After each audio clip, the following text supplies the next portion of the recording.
Hey guys! Welcome back sa panibago na namang video. Today is February 22 and by now, feeling ko alam nyo naman na kung saan tayo pupunta, no?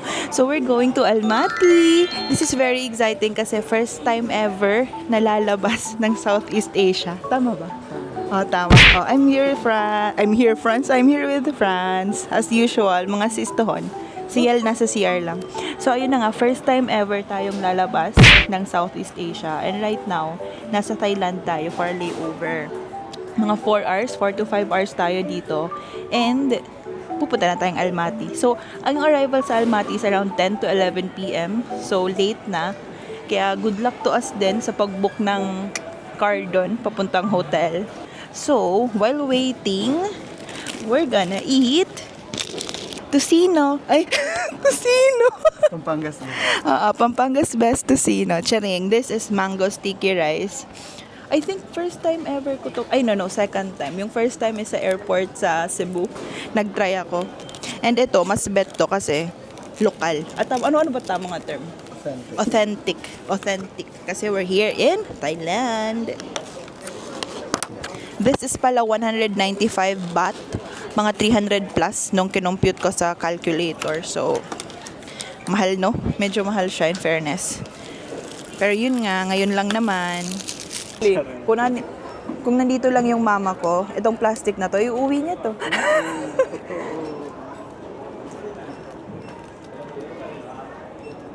I don't know if nakwento ko. Nung pumunta kami ng mama ko sa Taiwan, natuwa siya sa wooden utensils. Inuwi niya, tapos naharang kami sa security. Ma, if you're watching this, ma, naalala mo ba yon? Tapos it turns out, meron lang pala sa atin. Marasa? Or artista? Marasa daw, guys. It means masarap. Taste test.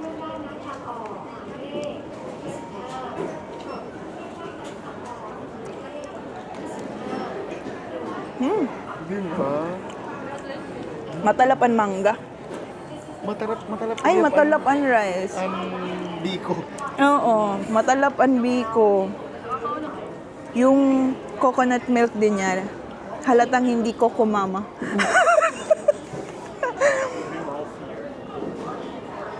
Masarap.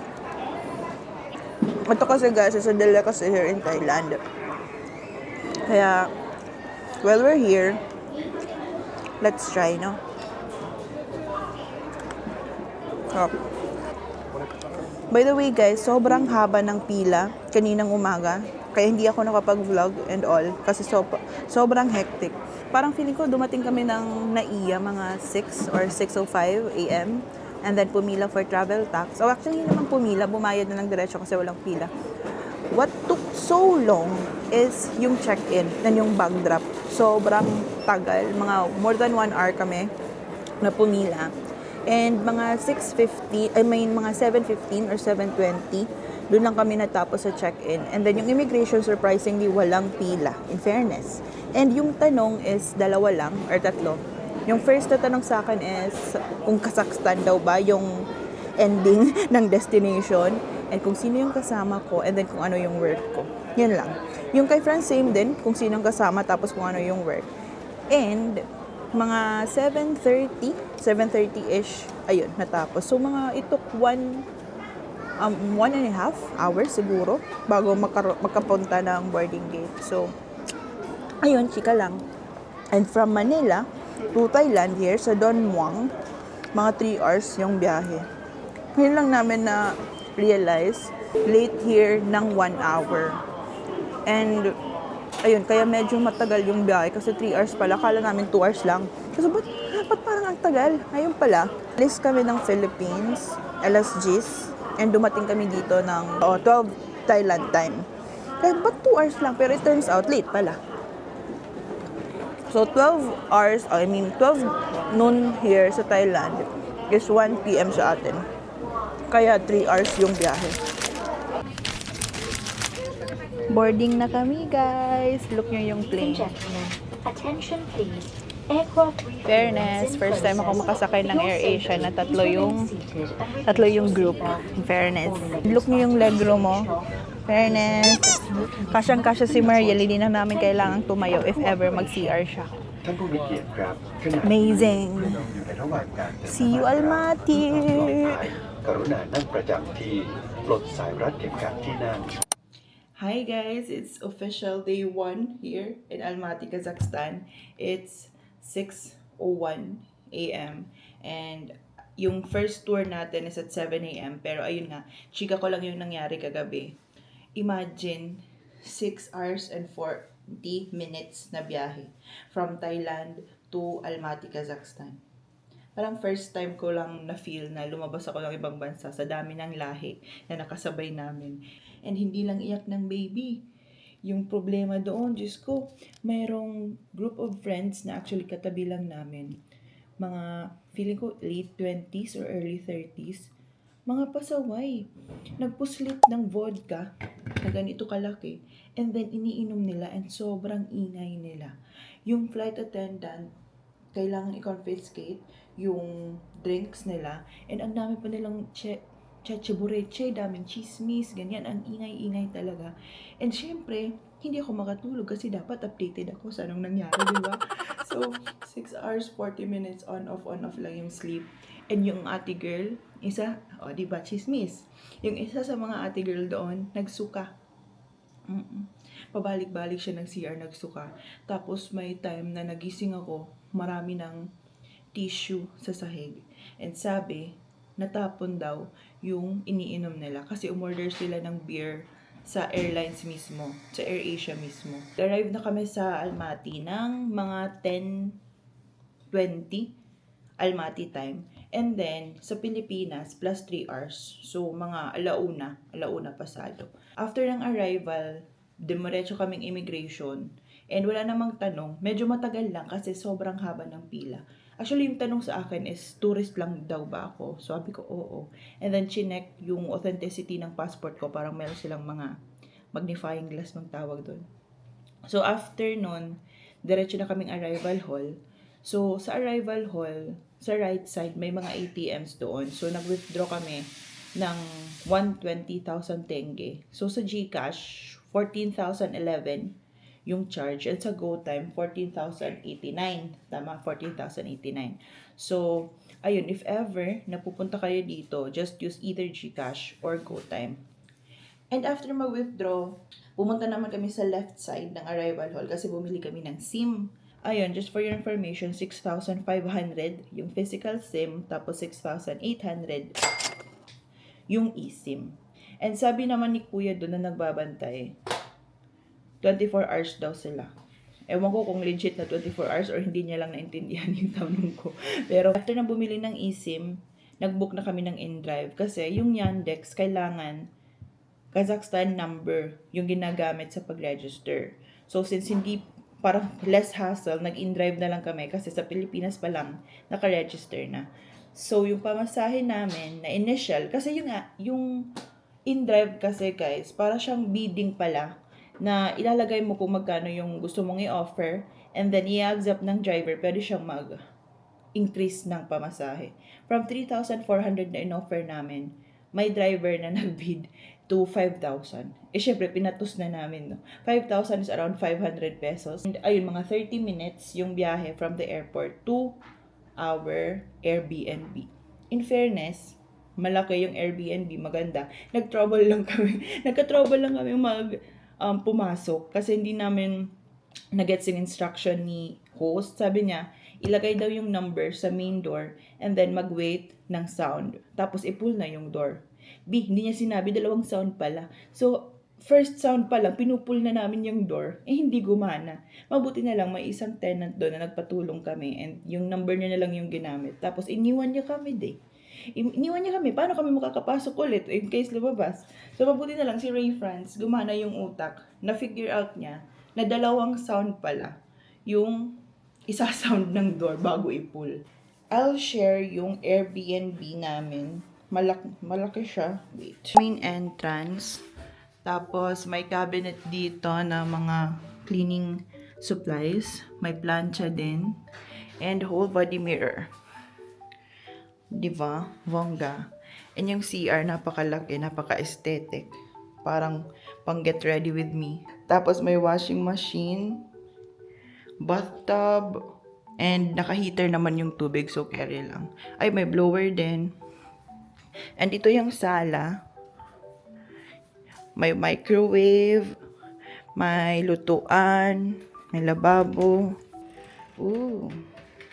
Mga kitchen utensils pala dito. Ay, perfect. Look. May ref na walang laman. Another storage. And ito, sofa bed to. So, mabubuklat lang siya. If ever. And, as mentioned, it's just 6:08. Madilim pa man, uy.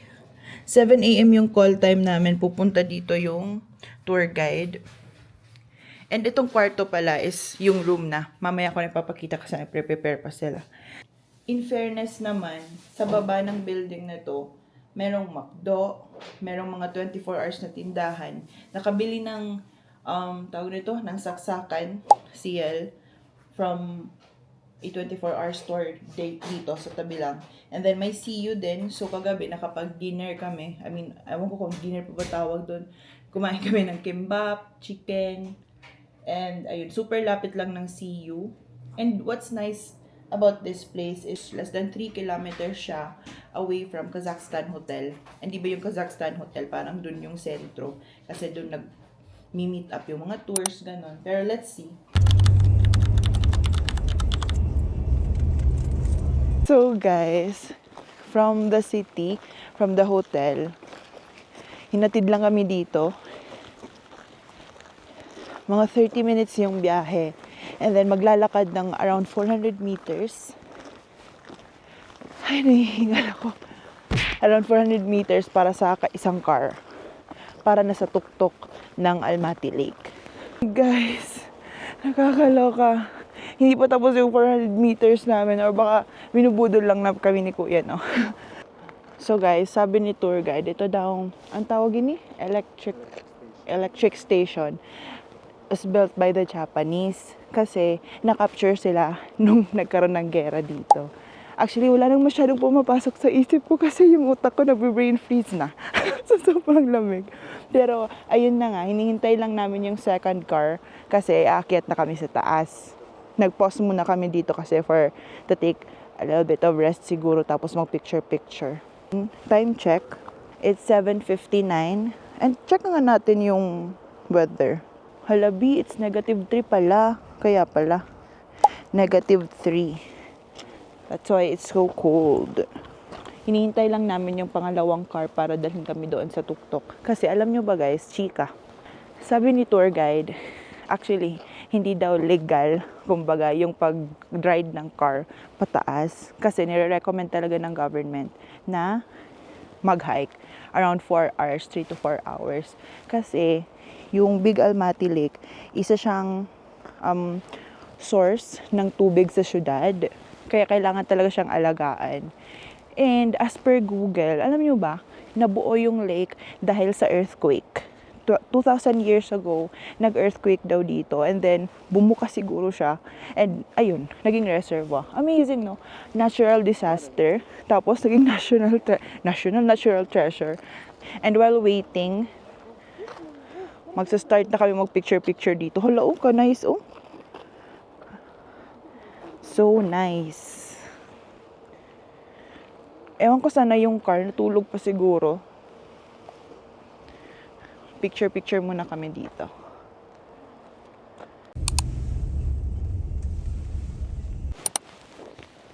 So guys, bababa na. Papunta na talaga sa Big Almaty Lake. In fairness ha, legit nga yung sabi ni Kuya. Manipis yung hangin. Kahit walang masyadong ginagawa. Nakakahingal. In fairness. Pero look nyo yung view. Like wow. Look. Amazing. Amazing, right? Amazing. Sabihin mong amazing. Charing. Look, oh, parang towel run. Wow. Amazing. February 23, 2026. Dito sa Big Almaty Lake. Nahihingal ako. Ang nipis ng hangin dito. Sabi ni Kuya, kaya chill lang daw habang naglalakad. Sarap magpagulong dyan, no? Pero hindi kasi ako naka-ski pants. Baka mabasa yung panty ko. Charing. Drinking water in the city, City. from this lake. In the Yeah. half of the city. Another half take the water from other place. How about you? Is your household using this as their drinking water? How? Your household. Yeah. Yeah, you use this? Yeah. And you can drink water every time here from the lake. Oh, without really? problem. Really? No, because it's high altitude here. Nothing live in the water. The water is really clear. It's the melting water from the glaciers. It's snow Yeah. here. On high altitude, the snow is really clear. also. Yeah. I see. Do you get like a lot of tourists like Yeah. every day? Every day. Not really. Today is a working day. Oh yeah, it's a Is it a usually- Monday? Yeah, it's a Monday. It's a Monday.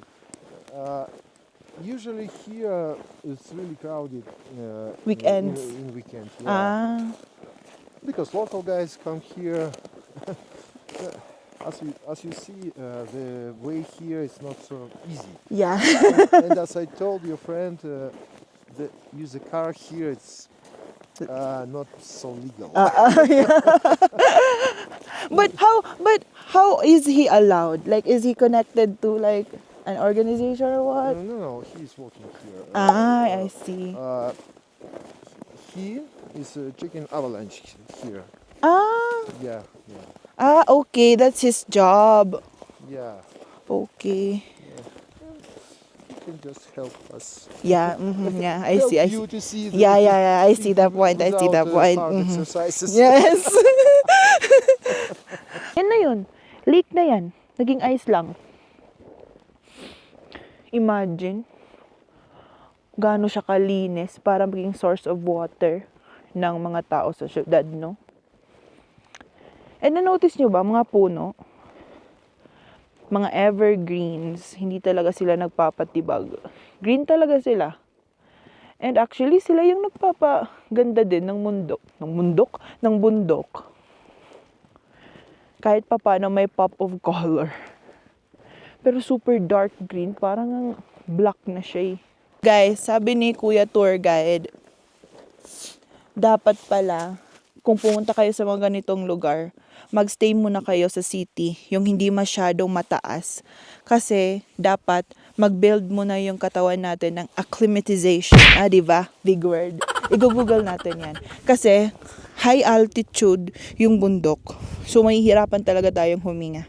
Yun yung sabi ni tour guide. Kahit nga ito, nakatayo lang ako. Nagsasalita. Parang nahihingal na. Yun pala yung reason.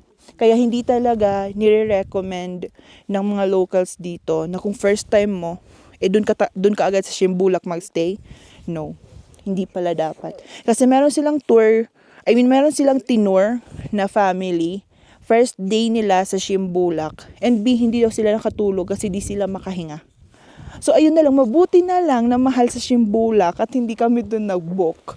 Last view ng Almaty Lake. Look.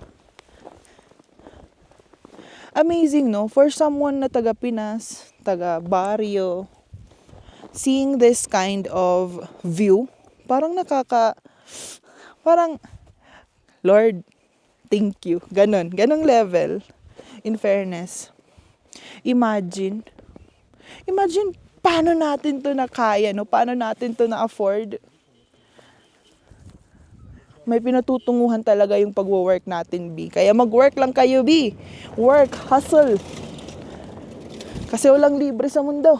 Nahihingal na naman ako. Kaya hindi talaga kasi dapat magdadrama kasi nahihingal. Sharing! So, ayan. Sasakay na tayo ng car and then, actually, hindi ko alam saan next. Kasi yung tour natin hanggang dito lang eh. So, balitaan ko na lang kayo. So, meal stop here, guys. Kakain daw tayo dito. Saida Story. Here you can see a statue of deer, mother deer and two baby. Nakikita nyo ba yon? May statue ng deer. Ay, bear. Bear pala. Bear, may statue ng bear kasi daw, may mga bears daw here. Before. Pero right now, di na masyado. Here is a camper. May mga tip. Fairness. Dito tayo magba-brunch, guys. Lunch time, guys. I mean, brunch time. Burger. Beef lang yung palaman. I mean, yung patty ng burger natin kasi hindi pa ako ready mag-horse meat. This is 6,990 tenge. So, mga 700 siguro. 700 to 750. Ganon. Let's eat. Ay, kuan. Gloves. May gloves.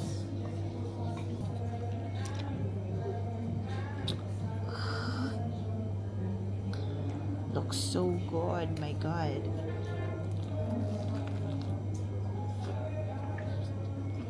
May mozzarella cheese, may caramelized onion, tapos tomato.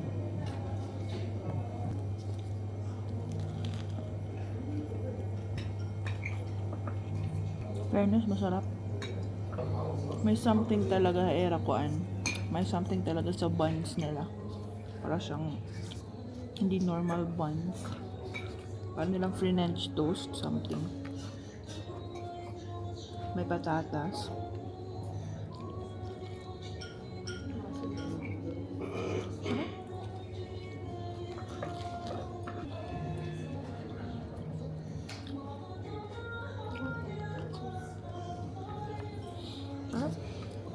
Guys, next stop natin is Almara Sand. So, may cold spring. Cold ba or hot? Feeling ko ngayon, cold. Yan. So, ito.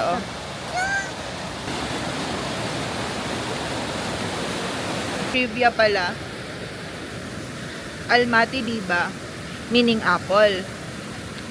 Dalawa pa lang yung meaning niyan. Alma and Ata. Alma means apple. Ata means grandfathers. Meaning daw nun, dito nagsimula talaga, dito galing yung mga apple. Gets? Grabe. So, dapat makatikim tayo ng apple dito, B. Kasi dito nang galing. Ngayon daw, parang yung China na yung umaariba. Pero noon talaga, like dito talaga sa Kazakhstan, specifically sa Almaty, nag-originate ang apple. Usok check. High altitude na naman, B. Yung ating acclimatization, B. Look.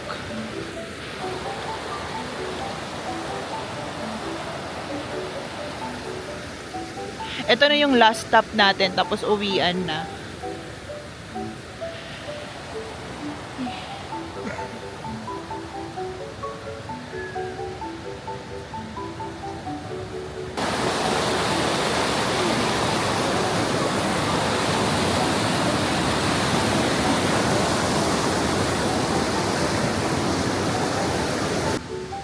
Tip from our tour guide, guys. If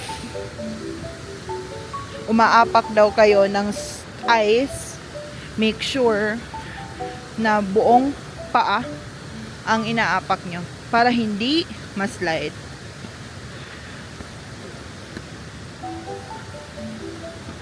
Natakot tuloy ako. Ay go, survive.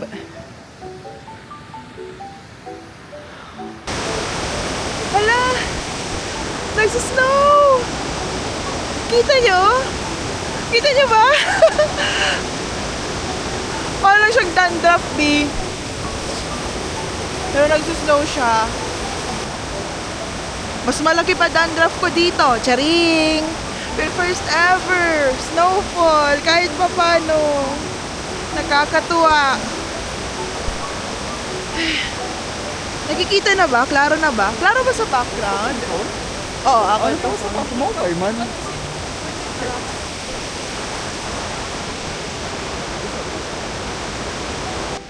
Ang taas na lang inakyat namin. Another 100 meters.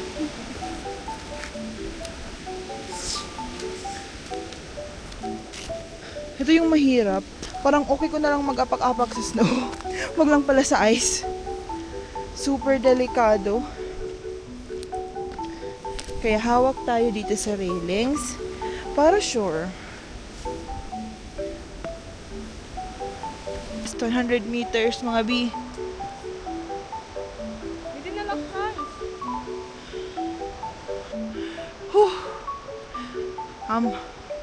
Snow yung ipangita, di ba? Mao na ni. Snow na ni. Ayun, medyo klaro na, no? Medyo lumalakas na.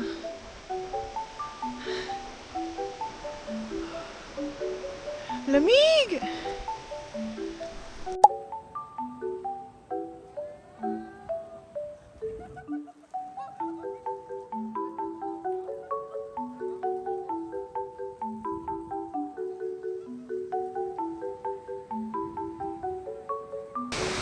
Legit na talaga siya guys na kaspa. Let's go! Guys, bunok na ni guys. Tipon na ni. Feeling ko, kailangan natin biogesic, Newsep, Bioflu, Strepsils, tanan.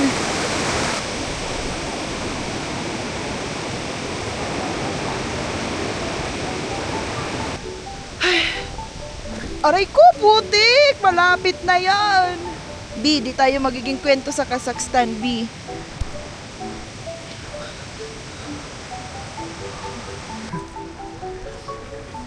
B, di na... Hilanat na ni B, biogesic newsip na ni B. Bari yung bagan yung dungit ko no Kazakhstan. Tulo may mga barbecue so. Is wari ko ni ka but alam siya nga aftertaste. Oo. Hello to good talaga. Ano ang film ko?